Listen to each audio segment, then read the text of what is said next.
Hello, and welcome to my first book review. I hope to make a playlist of these, so I hope you like them.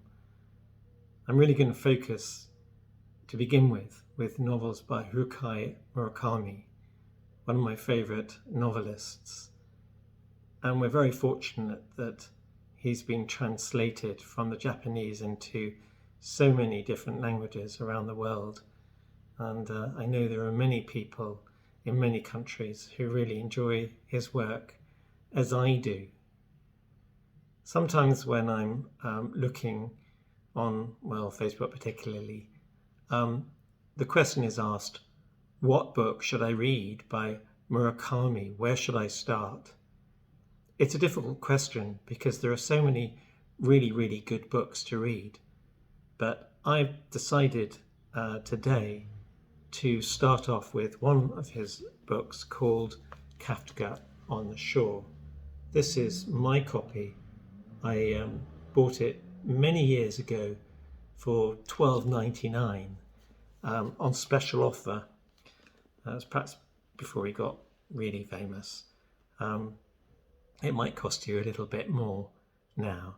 And so, why should you spend your hard-earned money on that, or the spare time you have? Why should you spend it reading this book? Well, basically, it's just such a wonderful book.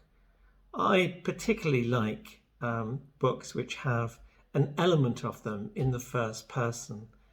I like that companionship of a voice speaking to me. And immediately when we start the novel, there's a person speaking to us who is called Kafka Nomura. Now, Kafka Nomura is a 15-year-old boy, and he's running away from home and from his father.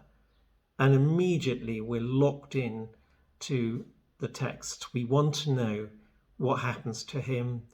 Is he going to be safe? And we're concerned, and we're worried whether his father will catch up with him or whether the authorities will get to him. What's going to happen to Kafka? And at the same time as that, written parallel to that in the third person this time, there's another character called Nataka. Now, Nataka is quite a simple man. He's an elderly man, but he has one unique gift. And his gift is that he can find lost cats. In fact, he can speak with them and they understand what he's saying. It's a great gift to have. And often in Murakami books, I'm sure you'll agree, there are cats that appear. For example, in the Wind-Up Bird Chronicles, it kicks off with a lost cat that he goes looking for, and that cat leads to lots of misadventures throughout the book. But here we have the young Kafka Nomura traveling away, trying to find his future.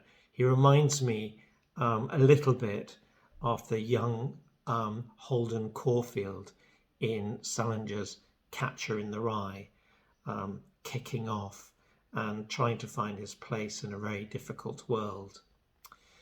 Now, in Kafka on the Shore, we also have another third-party narrative, and that's about a driver called Hoshino. So we follow these main characters, and eventually they all interweave into each other into a satisfied, unified pattern.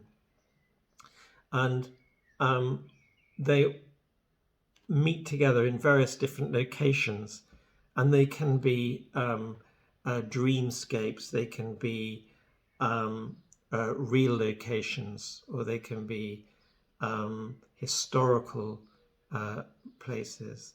Another technique that Murakami uses is by having newspaper cuttings and also excerpts from military reports and that's intertwined within the text to give it additional interest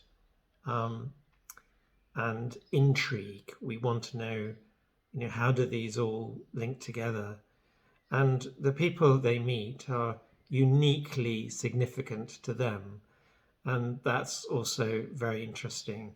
And sometimes those people or creatures are fantasy creatures or psychological manifestations of what's going on inside them, sometimes malignant.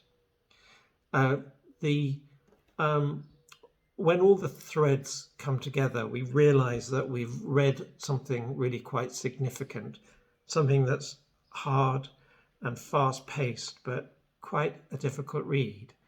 And it's a read about psychological trauma, about finding your place, about bereavement and loss, about the discovery of sexuality, about the effects of war, about the neglect of children.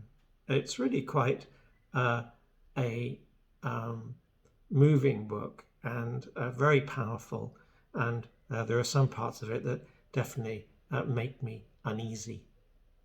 But I would very much recommend for all those Murakami fans out there and those who are new to him reading Kafka on the Shore. It's well worth your time. So thank you very much for listening to this book review. And if you want to hear some more, please subscribe down below. And so I hope you have enjoyed this and read well. Okay.